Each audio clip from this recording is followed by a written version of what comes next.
everybody, welcome back to a new reading vlog. This is the uh, the part 3 of trying to read 30 books in 30 days.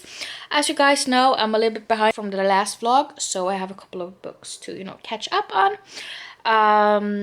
But yeah, I think I will be able to do it. I have some manga borrowed from the library, so worst case scenario, I can always grab some of those.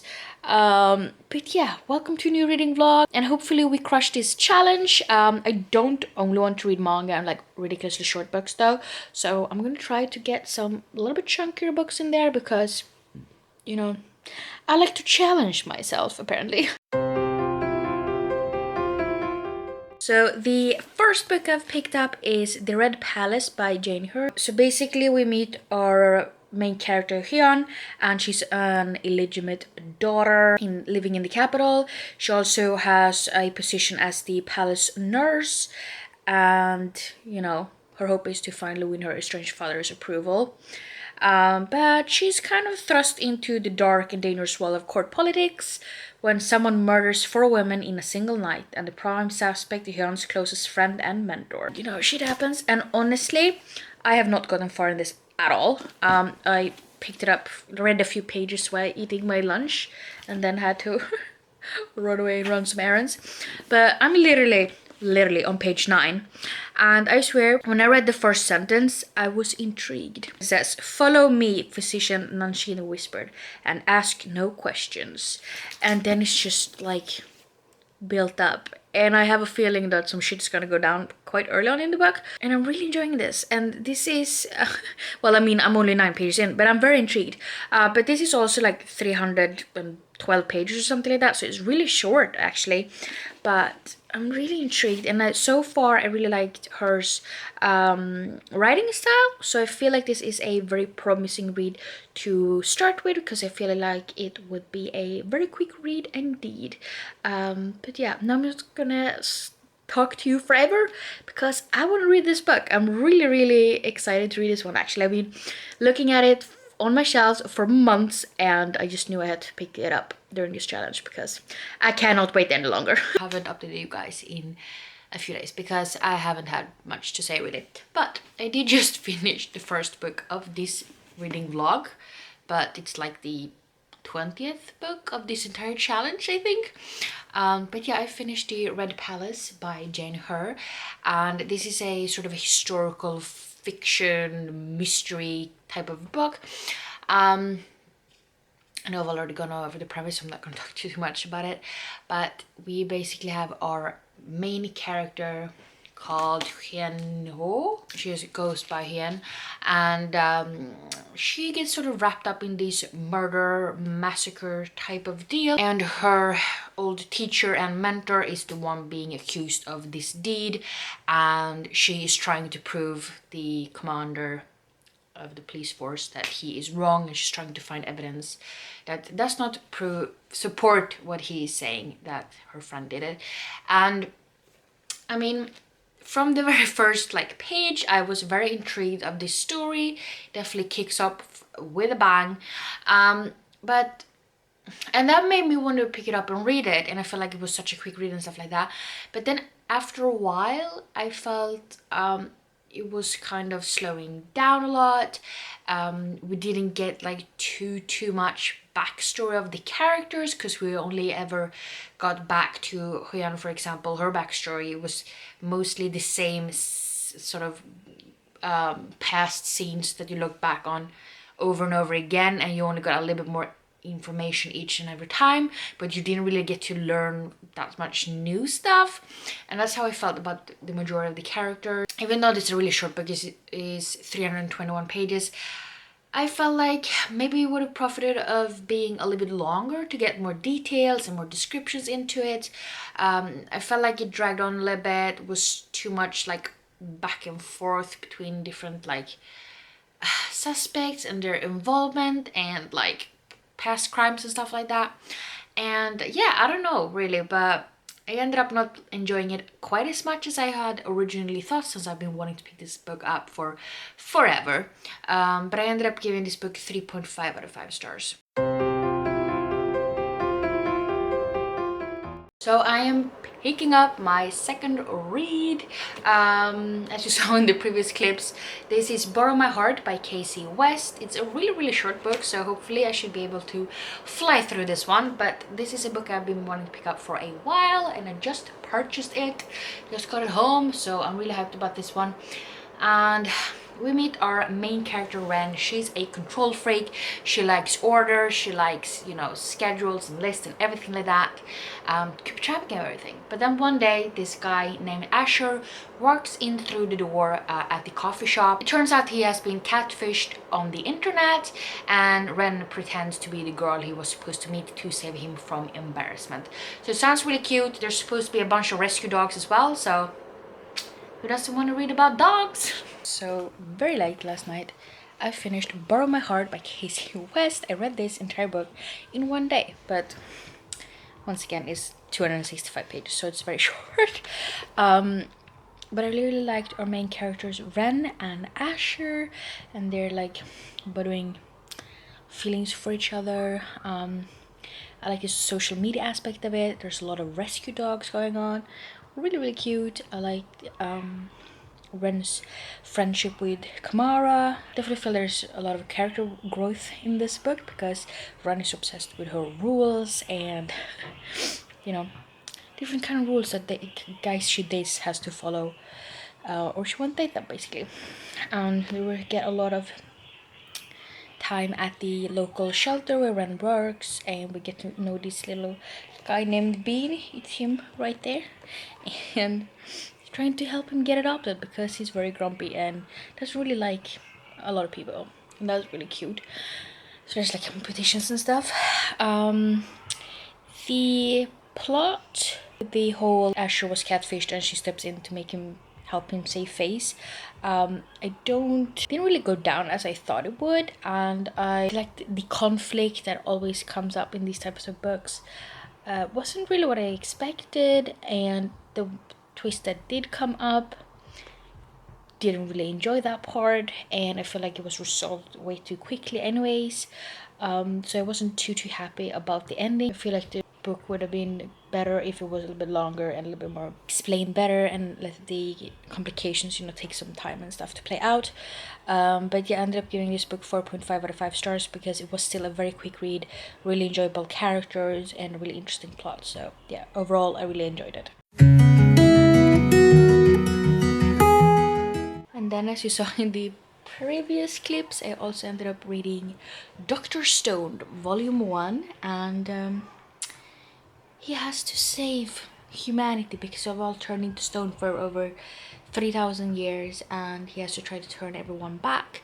And it was really fun manga actually. I think I'm going to continue on with the series. I think they had the first 3 volumes at my library, so I'll definitely check the rest of them out at some point. There was a lot of scientific stuff, trying to come up with a concoction that will wake people up.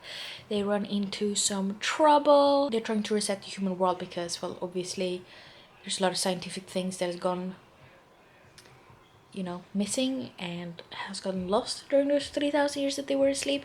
So they're trying to get it back so they can get civilization back on track. And yeah, it was a really quick manga, really interesting characters, a lot of fun, and I'm really interested to see where this ends up going. And then we also ended up reading Sailor Moon Volume 2. Basically, this is about these guardians that have to, you know, protect Earth. I do own the first volume. This one I borrowed from the library as well. And I wasn't sure if I was going to continue on with it because I just wasn't completely sold on it. I did see a few episodes of the anime when I was a kid, which is why I picked up this manga at all. But yeah, I don't know what I thought about this volume. Dr. Stone I gave 4 stars. I forgot to say that. This one, I don't know, like maybe a very weak 3 stars. I don't know. I mean, there's some shit happening here. There's some bad guys trying to take over the world and steal things that aren't theirs and stuff, but I don't know. I still don't really care about the characters. I have some trouble keeping them apart. I don't know. Will I continue? Will I not? Maybe I'll give it another chance just because they do have like 4 volumes or something at the library. I don't know. But yeah, I'll let you guys know in the wrap up of this vlog, I guess, what rating I gave this book. So I have started my 24th book, I want to say. I don't know. It's The Wizard of Wands by Cressida Cowell. This is from my self-destruct TBR, so I definitely need to get through this. I did not read for very long, I feel like 30 minutes maybe. And I've gotten to page 65, so it's pretty quick. So a lot of illustrations in there. I don't really know what I think about the illustration style yet. I don't know. But basically we meet this guy named Sar. He is a wizard without any magical powers because they have not yet set in, even though you're supposed to get your powers when you're 12 years old, and he is now 13. He still doesn't have any magical abilities. And then we meet Wish, who is a warrior, and these two kids are supposed to be mortal enemies, but they and their people have been so busy fighting against each other so that they've missed the fact that there's some ancient evil on the loose once again, and they kind of have to, work together. Stop. Hi. It's been a while. I was supposed to wrap up this vlog after July 22nd, and it is currently September 12th. I do feel like I have a valid excuse because I had planned to do this for 30 days. I was gonna do the last day on the 22nd. It's gonna be fine. Everything was planned out, and the reason it was the 22nd specifically was because my daughter was, supposed to arrive on the 25th. It's my first child. I figured I'd go way past my due date. It would be fine. That's what people do. But she was kind of in a hurry, so she decided to arrive on the 18th. And so I didn't manage to,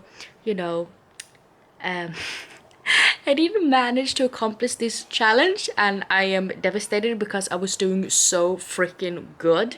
I was a little bit behind, like a book or two or something like that, but I was doing so good. And in July I literally read 16 books in 18 days, and then I came to the 18th and I didn't read shit for the rest of the month. And it took me like a month and a half to finish the book I was halfway through. So, it's fine. Shit happens. That's what it's like to get a kid. I just wanted to wrap up this reading vlog, even though it was not as successful as I would have liked. I did end up reading 5 books for this reading vlog, meaning that in total for this entire challenge, if you haven't watched the first 2 videos, you definitely should, I ended up reading 24 books. So I'm 6 books short. I definitely think I could have made it if, my daughter was not, too eager. Because I did have some manga. I was working my through middle grade. I could have done it, I'm pretty sure. So but I ended up reading 5 books for this reading vlog. So I thought I would tell you guys which books they were, although you've seen it in previous clips, and what I thought about that. The first book I finished in this vlog was The Red Palace by Jane Eyre. Sort of a historical fiction murder mystery type of book. I look forward to reading this book for so long. It has definitely drawn my eye from my shelves so many times, and I really thought I would enjoy it more than I did, and I'm so sad. I didn't care as much for the characters as I thought I would, and it was a lot of, I don't know, I got a little bit bored about this, and I'm so sad. But I ended up giving this book 3.5 stars. So I definitely want to read more by Jane Eyre because I really liked her writing style. But I was just expecting something. I don't really even know what, but something more. And then I read Borrow My Heart by Casey West, who is one of my auto-buy authors, and I really enjoyed this one. It was so short. I got it home in the mail, read it the same day in just a few hours, and it was so good. I really liked the characters. It was such a quick-paced read. I like the fact that the main character worked at this sort of animal shelter. It was a really fun aspect. I liked the chemistry between the 2 main characters. The friendship was great. It was a lot of there was some drama and some awkwardness. Some things like they don't know that I know this, but I haven't told them this kind of drama, and I really liked that. There was like the last part of the book, sort of the the wrap up of it all, I didn't expect. but I didn't really like it as much as I would have liked, so I reducted a little bit from that. So I ended up giving this book 4.5 out of 5 stars. And then I also read some manga, so I ended up reading Dr. Stone Volume 1, and this was such a quick read. It had such beautiful illustrations. It was a really fun concept with like everyone turning into stone and they have to like save everyone, and then there's some shit going but yeah, I really enjoyed it actually, so I'm definitely going to continue on with this series. They do have a few volumes at the library, so I will definitely check those out when I have the time. Yeah, I ended up giving this volume 4 out of 5 stars. Then I also read Sailor Moon, Pretty Guardian something, volume 2, and I'm still not sure I'm going to continue on with the series. They do have a couple of volumes at the library, so maybe I'll give it another shot.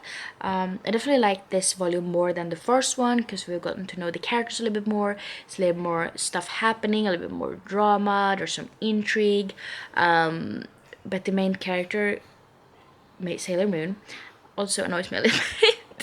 But yeah, I ended up giving it 4 out of 5 stars. And then the final book that I ended up reading, that I did not even give a rating because I don't know how to, was Föda utan rädsla by Susanne Healy, I don't know, something, which was a book I read as if preparation for giving birth, and some of it was helpful tips, some of it was a little bit, I want to say cringe, but I don't know if that's the right way to describe it, honestly. So yeah, I don't really know what I thought about it, but like I said, some helpful things. One thing that they tried to tell me while I was giving birth, I'm like, don't even talk to me. I'm not about that. Anyway, so I didn't end up giving this a rating because I don't know even how to. But yeah, those were the 5 books I read for this vlog. Unfortunately, I am 6 books short. Like I said, I'm pretty convinced that I would have been able to follow through on this challenge if my schedule hadn't fucked up last minute. I don't know when and if I'll be able to do this challenge again. I would love to because reading was going phenomenal. And yeah, but life with a newborn doesn't really allow you to do this stuff, so I'm gonna prioritize spending time with my daughter. So yeah, we'll see when this happens, but it was definitely a very fun challenge and I'd love to do it again sometime, maybe in 18 years, who knows.